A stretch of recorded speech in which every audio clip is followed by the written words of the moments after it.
قال رب السجن أحب إلي مما يدعونني إليه وإلا تصرف عني كيدهن أصب إليهن وأكن من الجاهلين.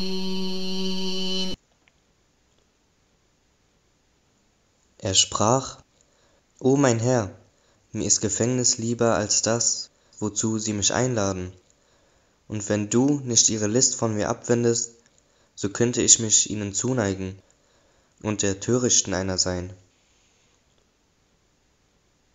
فاستجاب له ربه فصرف عنه كيدهن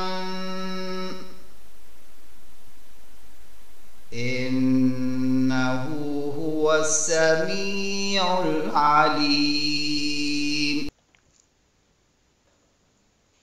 Also erhörte ihn sein Herr und wendete ihre List von ihm ab. Wahrlich, er ist der Allhörende, der Allwissende.